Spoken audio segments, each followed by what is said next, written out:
All right, welcome to Sean's show, Patreon episode 1. I'm here with Brian Erskine. Erskine.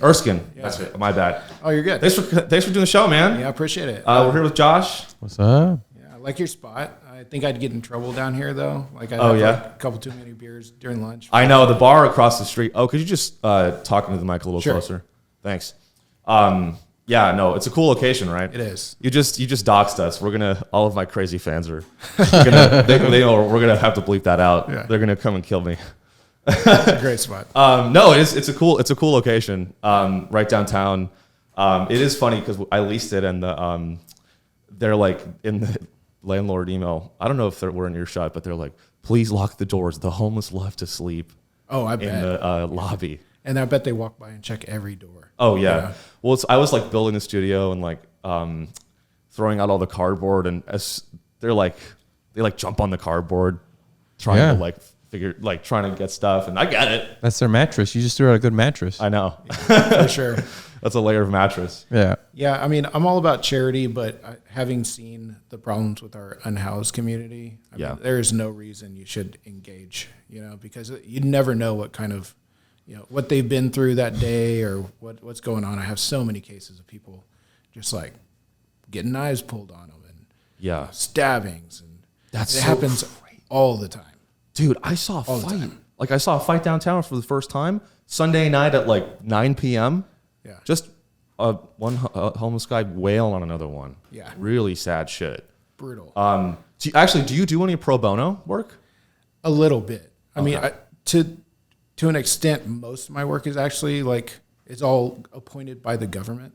And so the fair rate that I could get with retained versus what the government pays me sometimes feels a little pro bono-ish. Yeah. Or charity. Okay. So it's all discount. Yeah. You put some discounts in for... Well, I imagine it's like hard to unless you're doing white collar crime. Yeah, you don't have a whole lot of... There's not a whole lot of room to negotiate. Yeah, I mean, you got a homeless guy on the street that stabs somebody to death. You don't expect them to pull out $100,000 out of their pocket. Right. Defend me. But they can get some copper. Yeah. Go find some copper pipes. If you could just let them out on a day release so they can cut the catalytic converters off some cars and go cash it in. Yeah. Is that wow? Oh, it's a big problem. In a bunch right now. Huge problem. Wow. And that's so I don't know if feel free to say if there's anything you don't feel comfortable answering, whatever. Can you take, because all I feel like the American public knows about defense attorneys is from these days is Better Call Saul. The media is Breaking Bad. Oh yeah. And or in actual stories in the media where it's defense attorneys defending school shooters. Right. They get a bad rap. The more salacious the story, the more they kind of focus in on who's the person representing this guy. Right. And I don't know if I follow I followed the I think it was the Parkland shooter or someone. It was the sentencing hearing, and the media loved I think the defense attorney was laughing with the prosecutors, the judge, it was the defense attorney laughing with the defendant, with the shooter, and the media was like, oh, how could you share a joke with that guy? I mean, that's what the media does. I've given so many statements to the news. Yeah. And the one thing I can rely upon is that they will take my statement out of context and use 1/10 of it. Clip that up, Josh. Exactly. So that's the one thing you can rely upon with the media. So, I mean, dude, these are human beings. Right. That are cooped up together, that have probably spent, months, if not years, working on this case before it gets to the trial or whatever it is. And they've developed relationships, and not every moment in your life is serious. Yeah. Think about, I was talking about this the other day. My buddy's dog died. Went over to his house, helped him with the, take the body to the vet. They're going to do the cremation. And we're driving back. We're cutting jokes. Yeah. Same day his dog died. We're human. You kind of change gears emotionally. So that shit, that's just media fodder. They love that stuff. Yeah. Yeah, because you got to laugh at whatever it is. It's hey, isn't this funny?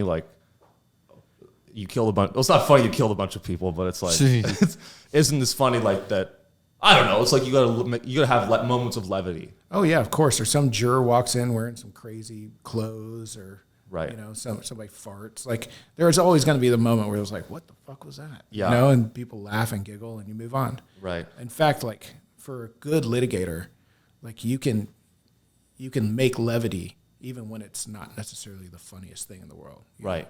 Like, you got to get the jury on your side, tell a story, just like comics do. You got to get people on your side. I think lawyers and comedians have a lot in common. I think they probably do. Like, do you like have jokes in your opening statement? Not in my opening statement. Like, for Texas specifically, we get to do jury selection. And so we get to ask the jurors questions and kind of figure out what their bias are. Voir dire in Texas. Voir dire. Voir dire. Yeah. Oh, that's the southern way of, okay. In Texas, it's voir dire. In Texas, it's voir dire. I love that. Yeah, not voir dire.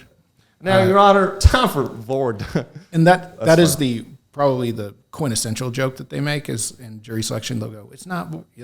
That is, okay. That's fun. For sure. Yeah. And to try to break some levity, like, we're here in Texas and we're different, right? Yeah. Just to get some camaraderie involved. And I'll throw some jokes and stuff depending on what the topic of everything is there.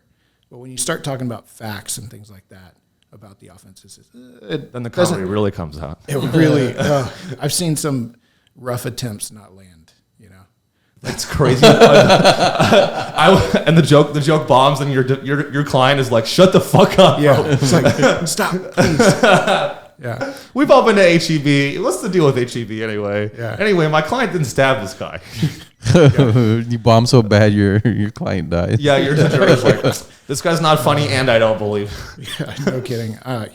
There's definitely situations where it's landed bad. Most of the time, the levity comes in like somebody stating something or stuttering, or right. You can pick up on something weird. Yeah, damn. I have so many directions. Like, I just thought of so many things I want to talk about. Hit me. I'll tell you. But I guess we could start with like, there's so much like for voir dire. The other movie I've seen in the law about that, or you might have seen Devil's Advocate. Oh, for sure. And like that I guy snuck into that film when I was 16 years old with my buddy, and we watched it. And his mom was like, I can't remember what we told her we were going to go see, and his mom walked in or followed us in because she thought we were watching movies we shouldn't, right. Which of course we were. Yeah. And it was the scene kind of at the end where the wall is melting and he's like, tits Satan. are out. Yeah. I mean, it's just like, bro, that movie gets crazy. It really does. Have you seen that movie, Josh? Yeah. So where it's like the guy, if you haven't seen it, the premise is like it's a really good defense attorney. Well, actually, Keanu starts off as a prosecutor. Oh, as a prosecutor. And he moves into the defense attorney role, which is the quintessential, you went to the dark side. That's so crazy that like moving to the quote unquote dark, because it's quote unquote criminals, right? Criminal law. Criminal And law. I started off as a prosecutor. Oh, you did? I did. Oh. I worked as a prosecutor for almost 7 years, then went defense. Wow. So did you like get hate from your colleagues? Like, did people, is that a real thing, or was it, it's a professional, like, Generally they're speaking, happy for you, right? Generally speaking, the lawyers are all like, yeah, I get it. It's a logical progression in your job. There's some true believers on both sides. They're like, ew, gross, you were a prosecutor? Ew, gross, you decided to be a defense attorney? Yeah. Those are few and far between. Most people get it. It's criminal law. Right. It's my mom that, it's like, yeah, but I mean, why you defend people like that? My aunt is never wants to talk about my job. She's like, just letting murderers out on the street. Until you need a defense attorney. Of course. Everyone loves to trash a defense attorney until you need one. Oh, yeah. My buddies, of my age and younger, like, they totally get it. They're like, yeah, you're doing a great work. And if I ever happen to do something fucking stupid, speed dial, hey, Brian, bail my ass out of jail. And you'll be like, well, what's the price? There's a friend's discount. There's a friend's discount? Is there a podcaster's? Yeah, of course. You should be a lawyer for comedians. Yeah. I can't tell you how many comedians are criminals. It'd be all DUIs.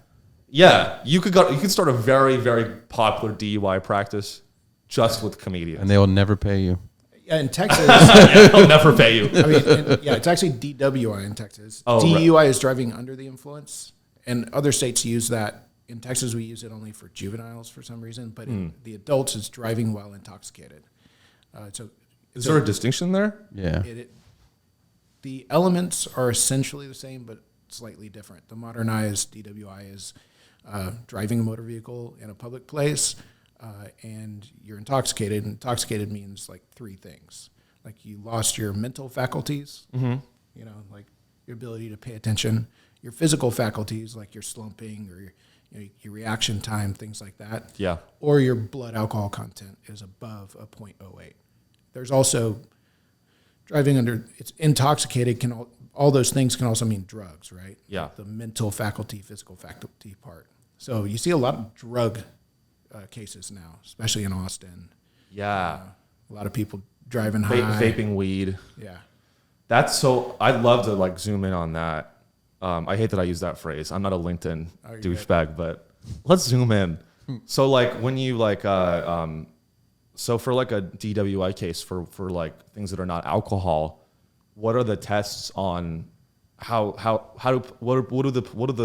does law enforcement do to test on the spot for other types of intoxications that are not alcohol? That's a great question. So typically, historically, they were doing what's called the SFSTs, the Standard Field Sobriety Tests. Okay. And the basic tests on that are the HGN, which is the horizontal gaze nystagmus test, and it looks at your eyes twitching at varying It's the finger degrees. one, right? Correct. Mm-hmm. It has to be done like within a strict parameters to be able to be admitted into court, and not a lot of cops get it right. The other one is the walk and turn. You know, you take 9 steps. You know, take 3 steps to turn around, take 9 steps back. Yeah. And all these tests, by the way, are designed on the basis of failure, not passing. So if you get one thing wrong, they'll say that's an indication of intoxication. Therefore, you failed the test. So you get a perfect score. There's no perfect, and there is no perfect score, right? They're always going to find something because everybody has a confirmation bias, right? Yeah. Like if the cop pulls you over, what does the cop think? You did something wrong. Yeah.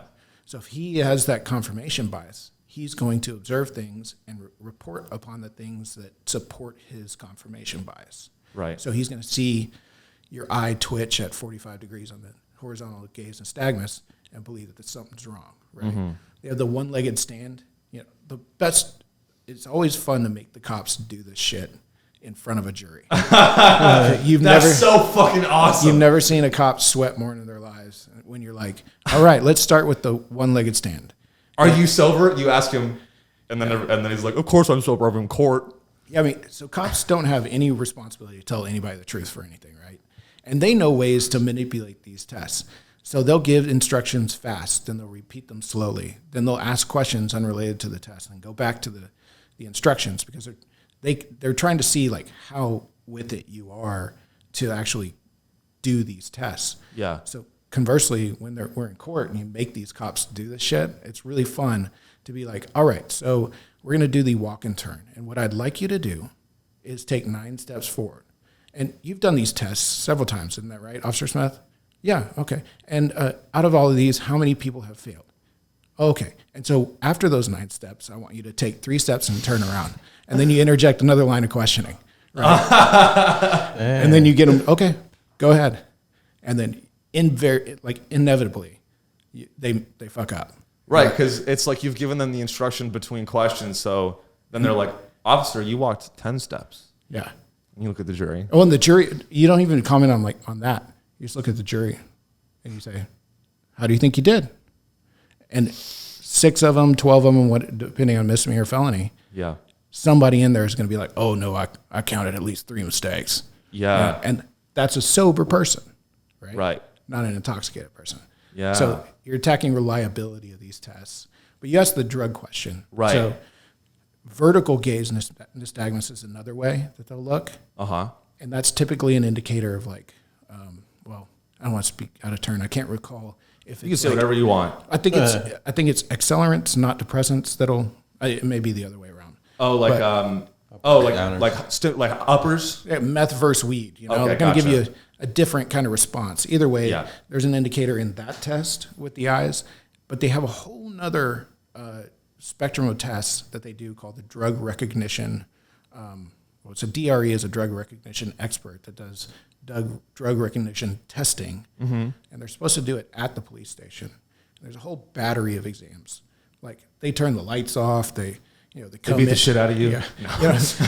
They display like Hanson over and over again, loud interval. No, it's not Guantanamo, but it's very similar. It's like they try to sense deprive you in a way to exaggerate what these drugs might otherwise come out as, if that makes any sense. Trying to make you have a bad trip. Yeah. Yeah. It can also like really make a bad trip bad. Yeah, if you're on acid or something. Oh God. I've only seen a couple of these done, so this is not my area of expertise, but it is a tool that the police have at their disposal. Yeah. And all of it is super fucking subjective. This is all the officer's observations, right? Because a video, no matter how good you think it's like HD or whatever, that doesn't put you in a room like the three of us. Right. You know, a video is it's still 2D. Yeah. And you don't get all the mannerisms and the quirks. And it's usually not audible. not HD. Usually CCTV is It's bad. 480p or worse. Yeah. So then you zoom in and it's the pixel. Or right? the body cam, you know, kind of like the fishbowl cam. Yeah. They're great for certain things, but like observations are terrible. I always make the joke, like a boating while intoxicated is one of the most hilarious body cam videos to watch because you immediately show it to the jury and look for the first person to puke. Because like it's just like always just shaking and moving around.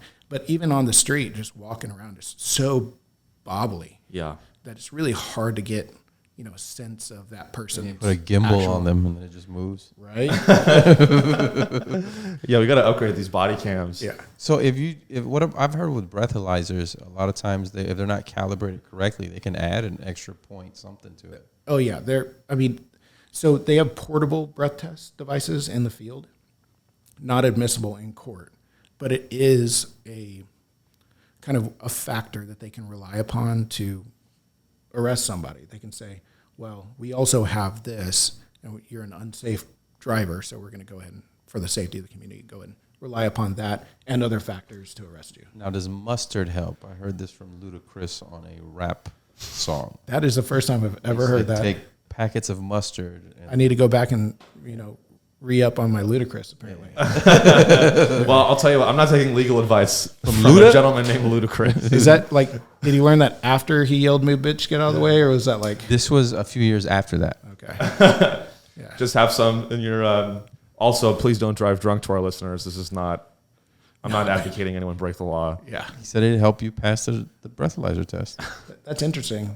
Now, I mean, the real breathalyzer test, though, like, it's such a stupid name. The Intoxilizer 5000, or now it's the Intoxilizer. That's not the real name. That's the real name. Intoxilizer 9000. That's so fucking stupid. It sounds like a Futurama bot, you know? It sounds like you're gonna fail. Yeah. Okay, please blow into the Intoxilizer 5000. 9,000. You're gonna be drunk.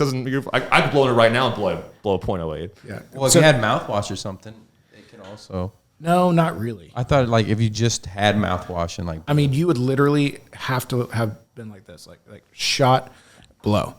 You know, and no, that And that's doesn't not gonna happen because the Intoxilizer 9000 is in a secure facility, and there's a waiting time, and then you give one sample, and then they make sure the machine is calibrated, and they give another sample, like a test and a verification sample, and they're typically pretty close. It's when they're like way off, they're like, something's unreliable. Gotcha. And less weight to that. So I've always wanted to ask this question: if you refuse to blow, is that will that help your, like, let's say just an average person, regardless of whether or not they're actually drunk, if you refuse to blow when they pull you over, will that in the long run hurt you or help you, or not, or is it no difference? Well, let me answer this in a way that makes me feel comfortable, at least. If you have not been drinking, you 100% blow, you know, because that's, you know, it's an easy one. But if you have been, you have to weigh some pros and cons. Okay. So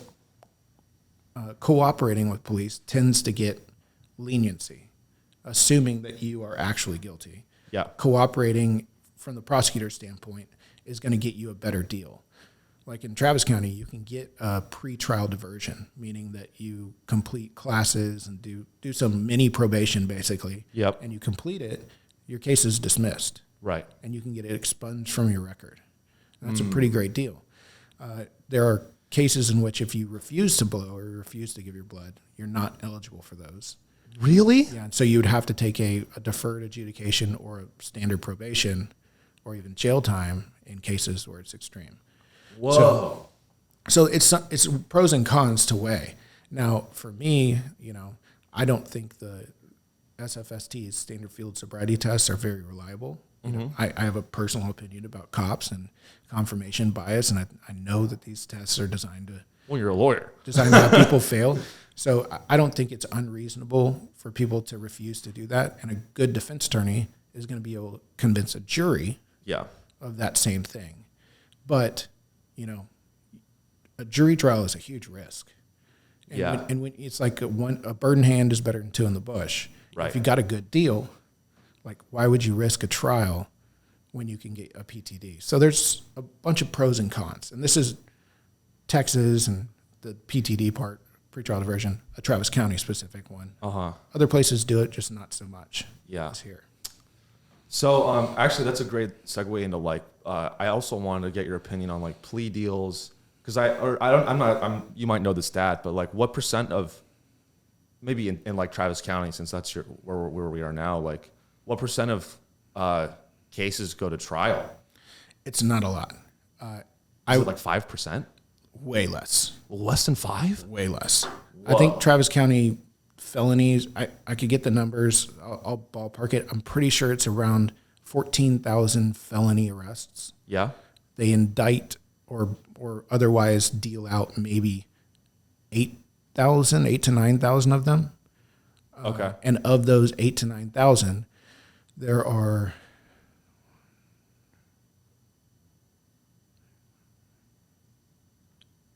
gosh, I'm going to get this wrong. There are 7 or 9 district courts. I can't remember. I'm embarrassed. Here in Travis County. I wouldn't, Of those, ballpark at 8 district courts, they only do a trial every other week. So they're doing one trial every other week. Let's say plus holidays, right? So they might do 20 trials a year, and that's 8 courts doing 20 trials a year, which is math, and I'm a lawyer, so I can't even do that. 160. Yeah. So you're looking at 160 felonies. Maybe. And that's a reach. Oh, okay. So that's out of 8,000 cases a year. A liberal estimate would be 150 cases to go to trial out of 8,000 felony or 8,000 or 14,000 arrests that lead to 8,000 charges. Yeah. Wow. So they just wait in jail if they can't have bond, or if they don't get bond? If you cannot make bond, you'll wait in jail for your trial. Which could take years? Depends on the type of case. Yeah. Most of the things that go to trial these days are sexual assault, child sexual assault, violent crime, mostly murder. But weed charges and stuff. I mean, Travis County, they won't say this anymore because Greg Abbott is doing these retaliatory prosecutor statutes. But they're not going to pursue a weed charge here. They might pursue THC, vape oil, whatever, in Williamson County or Hayes County or something like that. Yeah. But not in Travis.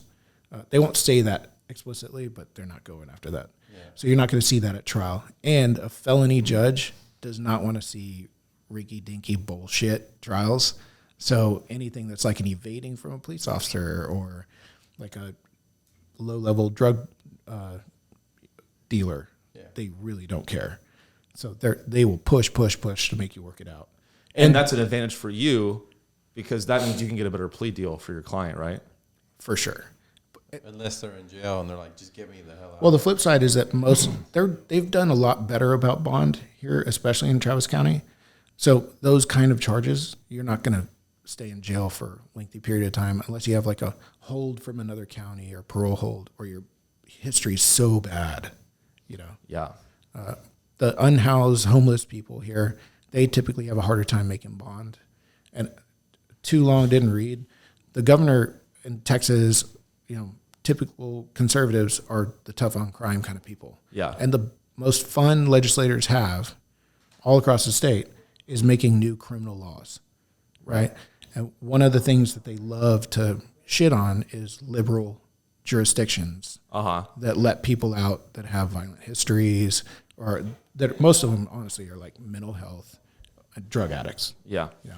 But if you have a violent past or you're charged with a violent crime, you're no longer eligible for what they call a personal recognizance bond. So you have to come up with a cash amount. And they're trying to even pass now certain minimum cash amounts. So the government has really cracked down on bond. So you think about an unhoused person, homeless person, gets picked up peddling three crack rocks, like 1.5 to 3 grams of crack. Yeah. Estimated street value of that is under $100. Who's your guy? I know. Yeah. Under $100. Ballparking. Josh, that's pretty cheap. By the way, side story, over on where the arch is, over that area, there's a church. And so they always charge drug, like possession in a drug-free zone, which ups the charge. Drug-free zone. Yeah, it's because of go ahead. Drug-free zone is crazy. That like, they're all drug-free zones. Right, exactly. It's like, shouldn't the charge be the same regardless of where you're... Sentencing of a crime should be based on your geography. Well, I always laugh because the church was there long ago. They put the ark there knowing the church was going to be there, knowing that these people are like addicts and stuff. Right. So like it kind of invited the nuisance, if you will. But the funniest part of it, I've had so many clients come out of charges around the arch. But there is a place over there, there's a tree, and they call it colloquially the crack tree. So you can go up there. So anybody coming into Austin for vacation, if you want to go find, look for the tree near the arch. Or go to 5th and a Half. That's where a lot of them go. It's between Netches and what's the other one? That's San Jacinto. Red River. No, it is San Jacinto. Yeah. Between those two, 5th and a Half, the alley. Yeah. Openly selling crack. Oh yeah. And other drugs. They were barbecuing back there. They had a barbecue pit going. I've seen it all, man. I actually am a musician, so I would play in clubs. Cool. I played in clubs. And so you load it. Scene. Oh, so you do drugs? Yeah. Oh, I'm aware. Allegedly. But I'm a drummer, so loading in, loading out, like you got to get as close to the club as possible because hauling your shit around is just impossible. It's a nightmare. And somebody's going to try to steal your shit. You leave your. It's always fumbling your bags and trying to lock your car and run in and run out. And all that. And there was a couple barbecuing, and then as you keep walking down the alleys trying to get back in to Flamingo Cantina, I think it was at the time, like there's just open sex trade, blowjobs happening just in the open, in daylight, just right in the back there. And then you go, another block down, somebody's just defecating on the street. Like it is they did that absolute the building I'm at. Nightmare. Right on the wall. Yeah. It's a shit show. Damn. Literally a shit show. Well, going back to cash bail, if like, I guess my personal opinion, obviously we all have our biases. Like I try to look at it like, to me, any sort of, I don't like cash bail, obviously. I don't think it's fair. I think that or when you like a parking ticket, any sort of monetary punishment for a crime, to me, that's classist. Mm-hmm. To me, it's like, I don't know if you saw this story, like Jeff Bezos builds a mansion and it's $10,000 in permitting fines. He didn't get the right permitting. So the city charged him $10,000 a day to build his mansion. He doesn't look at that as a crime, though. He just looks at it as a cost. Right. Oh, that's the cost of doing business.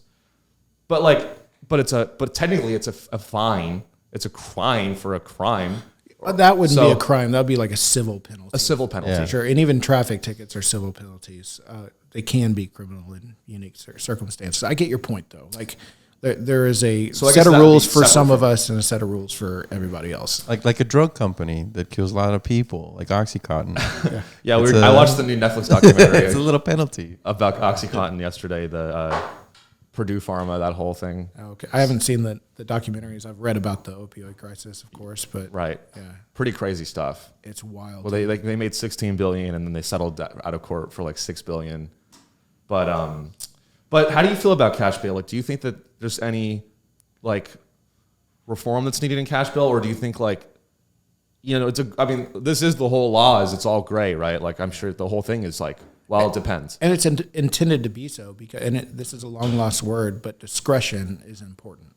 Right. Nuance is important. Those two words are really hard to get people to admit that they exist, but they do. Yeah. And so when 100%. they set somebody's bond, you have to take into account somebody's history, you have to, but also like the facts of the underlying case. And the judge has to assume that the facts that he's being presented with are real. They don't want a whole full-blown trial just for the bond amount, And so there are risk factors that they take into account. And also, these people that are setting bail here in Texas are elected. So I didn't know that. the worst thing The you bail can bondsman? do. Huh? The bail bond? No. Oh. A judge, a magistrate sets okay. the amount of bond on the basis of a case. Right. In some circumstances, I will retract that. In some circumstances, it is hired municipal court judges. We have some of those in Austin, and then we have elected justices of the peace that do the most of the magistration. But the district courts and the county court of law judges, who are all elected, as well as the justices of the peace, set bonds, can change bonds, can do all this stuff. They're all elected. Well, their constituency is not immune to watching the news. And so if somebody murdered somebody 25 years ago, cleaned up their life, gets popped for pulling a gun in a road rage incident, and the judge is like, but maybe they're extenuating circumstances, and he's doing well in the community, present all this good stuff, and the judge is like, okay, I'll let you out on bond, and that person goes and kills somebody, that judge is not getting reelected, right?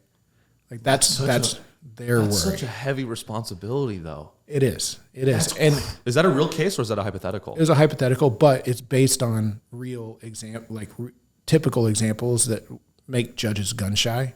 Where I've had a judge that let somebody out and they went and killed somebody. So yeah, it happens more often than you think. And so it is. Bro. It's in their like calculus. 10% of the bond you have to pay or something, right?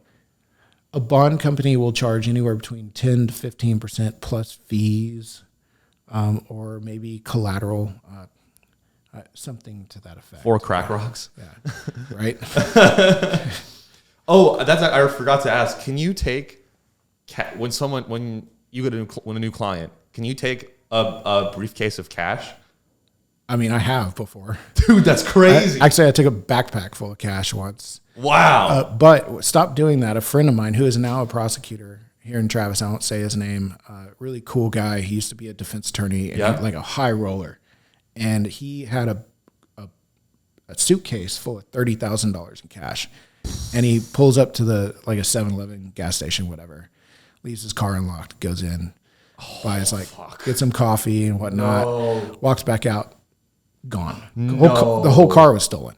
No. Yeah. Holy shit. Dude. Yeah, and talk about, shitting yourself. That money is unaccounted for. You haven't deposited it yet in your own account. Right. You've made this contract with this client that's paid you.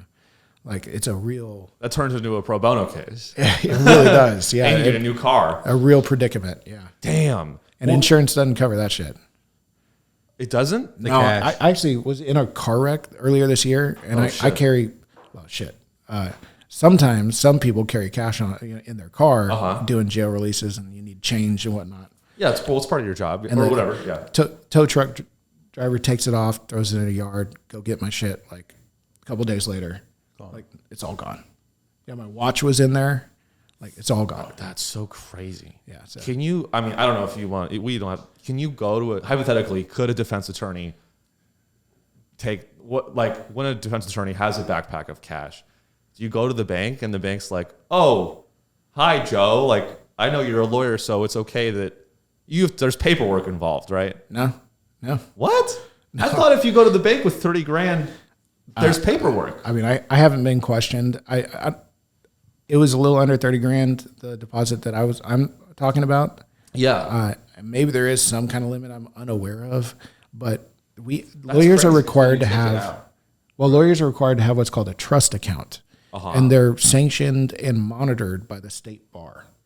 So it's presumed if you put that money in there that it's flagged on its own. I see. And so you got to have some kind of receipts, in your QuickBooks accounts or whatever to justify that deposit. Whether it's just a set of numbers that identifies a client on a separate piece of thing, Yeah. you have to have some kind of justification for it. That is kind of the way we get around it. That makes sense. And I mean, obviously, if you wanted to actually launder money, I don't think going to passing the bar. Yeah. If you're going to go past the bar, You work so hard. You don't need to, you've already spent too much of your life to start laundering money. I think it's like you have to fill out an IRS form if you take out more than $10,000 from your checking. At least that's what I had to do once. So. Yeah. There are definitely regulations and reasons why they flag money like that, I can tell you. But yeah, going to law school, there's no you've already put in the work. You've already suffered enough. Yeah. Did you take the bar in any other states or just Texas? Just Texas. Mm-hmm. How was that? Was that fucking tough? It was, but I'll tell you what, Texas is one of the hardest bars. It's California, New York, and then Texas. Yeah.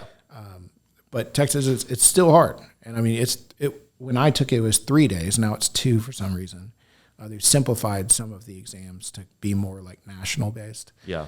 But it was a little bit harder when I took it, and I was immediately humbled. I walked inside and I saw this dude with his bare ass feet up on the table, like just chilling, right? And I'm like, what a flex, right? You're about to take the bar in front of with a room of like 2,000 people, convention center in Houston. This dude has his horrible bare ass feet up on the table. And I was like, man, that cocky motherfucker. And then I go take my seat, do the morning exam. I walk over and he still has his bare foot on the table and he's got a pencil in between his toes. Uh-huh. Turns out dude has no arms, wrote the entire bar exam with his feet. What? Wow. Yeah. No way. Yeah. An exceptionally humbling experience. Wow. Yeah. That man, Greg Abbott. A young Greg Abbott before he made his foray into politics. And then he grew arms? I just realized how that wouldn't actually work. This was pre-wheel. All right, let's fuck up. Is it true in Florida you don't have to go to law school? You just got to take the exam? I know some states have something like that. Like California does, because that's the Kim Kardashian thing, right? The baby bar. Yeah. And she has some kind of, sponsor or whatever that she's working with to do that. Abe Lincoln is a classic example. I think that's Illinois, where he took the bar, where he did an apprenticeship. And then that's the old way of doing it, is that you work for somebody and to the point where they can then vouch for you that you're good. Yeah. But then they started wanting certifications, which is a good thing. I think so. I think standardizing it. Yeah, it's a good thing. Yeah. Because there's a lot of liability, Right. If you put someone in the ring that's not ready. Yeah, a lot of liability. Yeah. Yeah. In many cases, life or death. Because it takes forever to get your architect's license or whatever. So you can go to architecture school and then just work under an architect, and they use their stamp. Yeah. Yeah. Yeah, a lot of fields are like that. What was I? Fuck, I forgot what I was going to say. Was it about drugs? Oh yeah, I'd love to talk about the canine stuff. Sure. Because that's initially when we chatted outside of the comedy show where we met. I think I've never. Uh, You saw him do stand up? I don't think. No, I wasn't on that show. I was just hanging out. Okay. He wouldn't be here if he saw my comedy. No, I'm just kidding. I'm joking. I've never been in a first-hand situation where a canine has ever searched my car, but we've all been to airports and we've all walked through TSA dogs, and I guess those are two separate situations. But so with canines, I'd love to know, when a person is stopped and the police officer says, I'm going to go ahead and bring the canine out. And then they bring the canine out, and the canine quote unquote hits the canine quote unquote hits, which gives the cop probable cause to do a search. Correct. What is the accuracy of the dog? Is it all a lie, or is there some level? Is it all theater? We'll never know, because we should know though. It's a great question. We always, in the defense world, we're always talking about the reliability of these dogs and the reliability of the handler in these situations. Right. The fact is, and you got to think it's the human element. The base level for purposes of the reliability can be, and I think a Supreme Court case said this, I can't remember which one it is, but like a certification, like he went to a class. So we can rely upon this dog. Now it's a factual case-by-case evaluation by the court on that, but that is the base level. Like, oh, he's certified, so it's reliable. A certified dog? Yeah, we went to a class. Think about that. Like, CPR. So I mean, I'm basically a doctor, right? Don't they train them for different things? Like one smelling drugs, one smelling for bombs. Yeah, exactly. Tons of different types of dogs. I was going to make a point about what you had asked.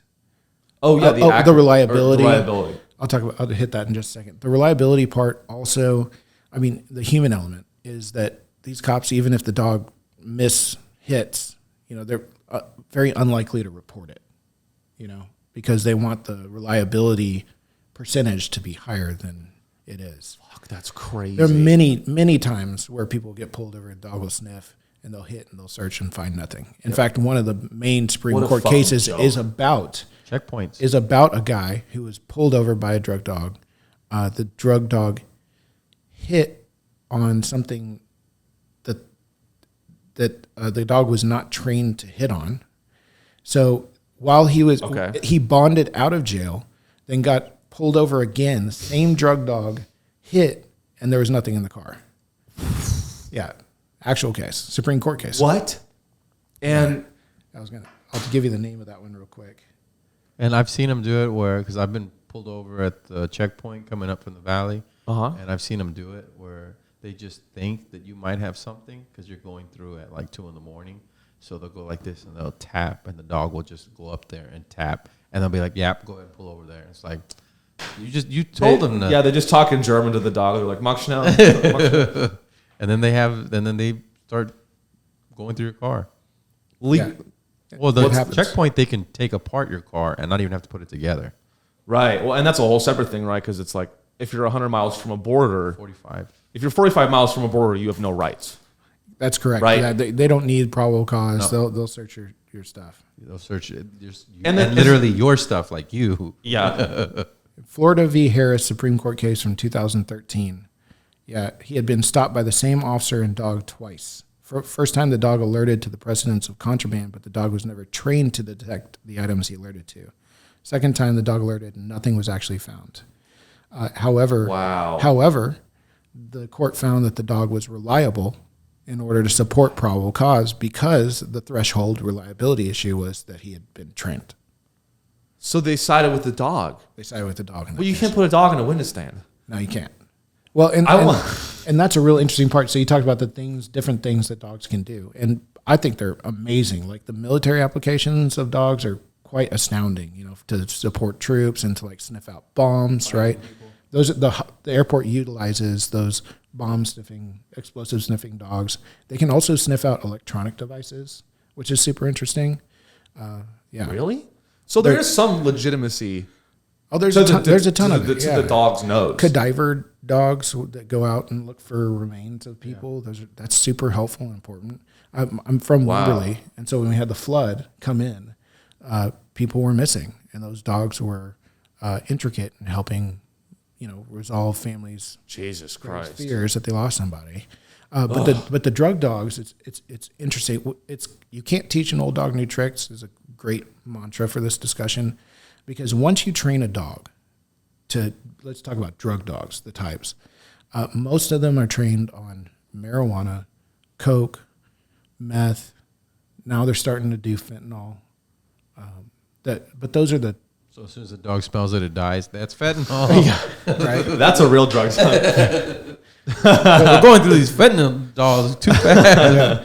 But the marijuana component is what's kind of throwing it all in the trash, because you can't untrain one of those things from the dog.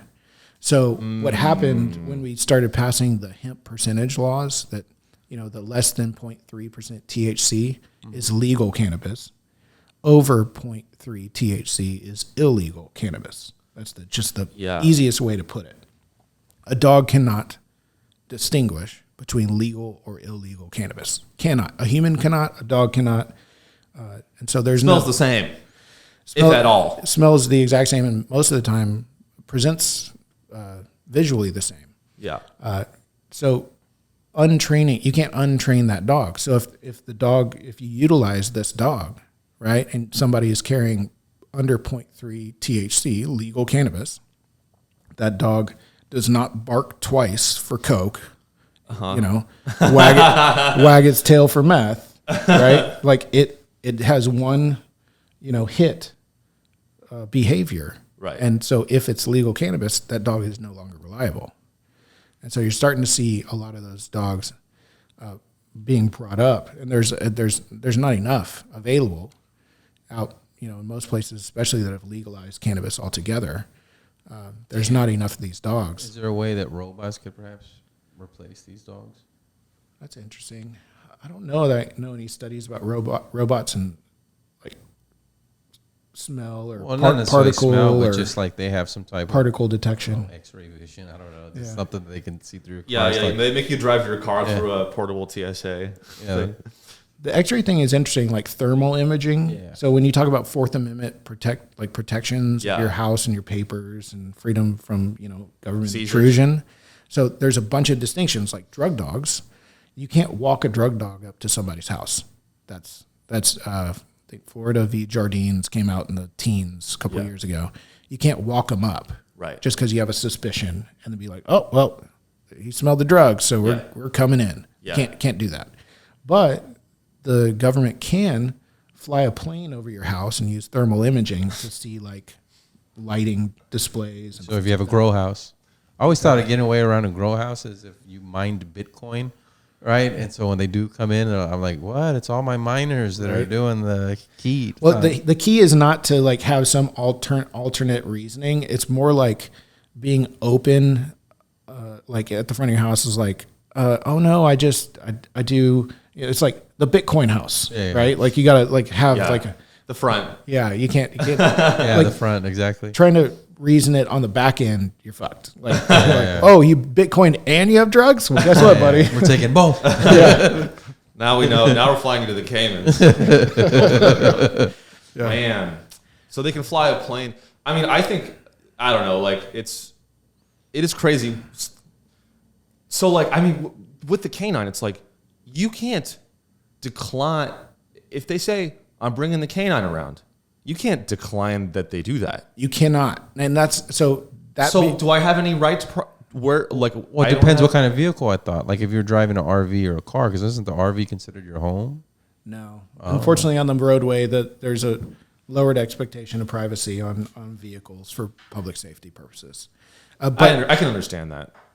The interesting part about can you fight a stop like that? Well, the answer is yes, but it's how, and it's always on the back end after your ass gets arrested. Oh, right? That's the only way you really get to fight it. If they don't arrest you and nothing happens, there's nothing to fight. You can't sue the government, for their attempt to, or at least even a wrong, like a misguided attempt to enforce the law.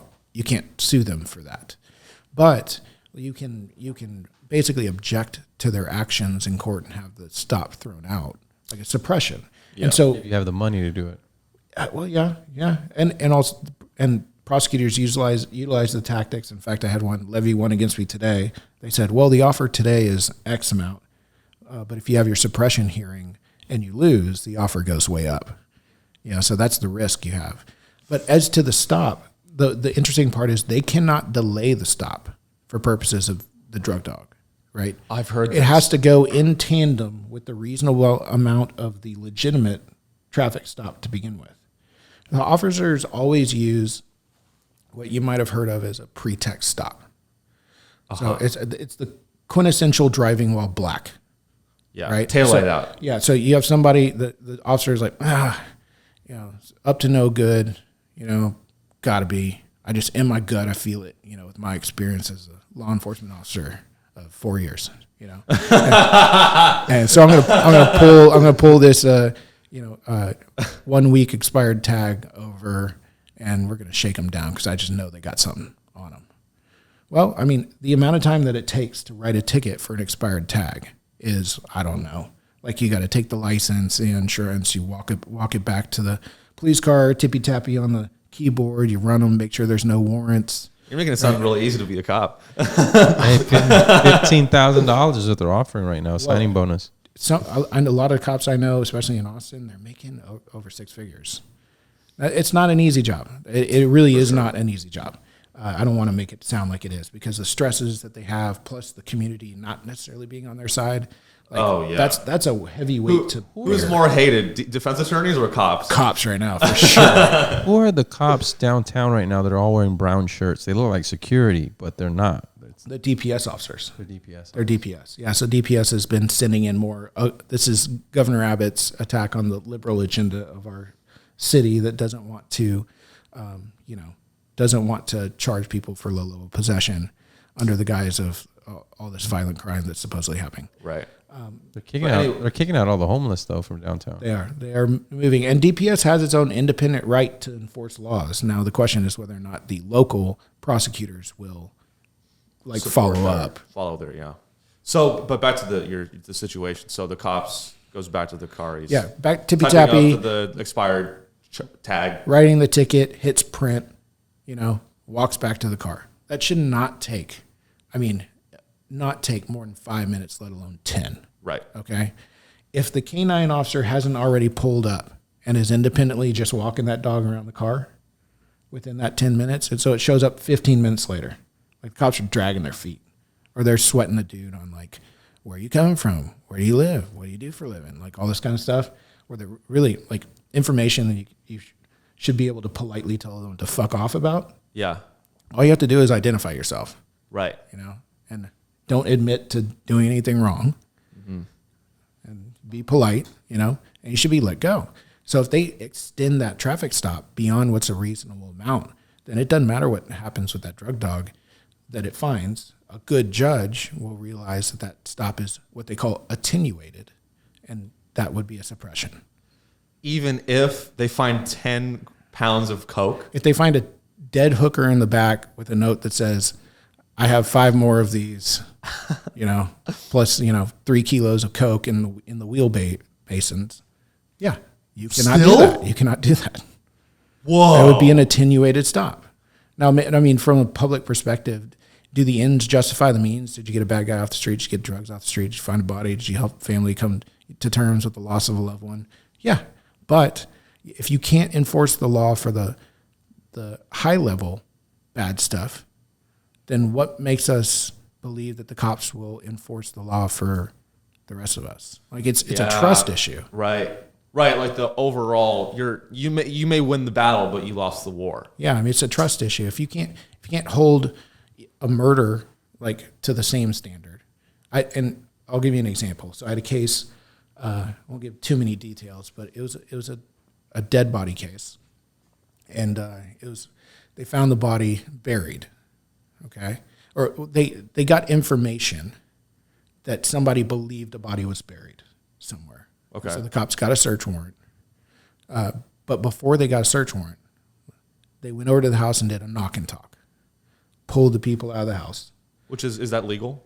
Yeah, I mean you can knock and talk and tell them to fuck off, which is what I would recommend. Right, but not everyone knows that. Right, but they pulled them out of the house just to ID them. And they're like, hey, do you mind if we go inside your house to make sure nobody else is there? Okay. And the owner of the house was like, yeah, sure. Go inside.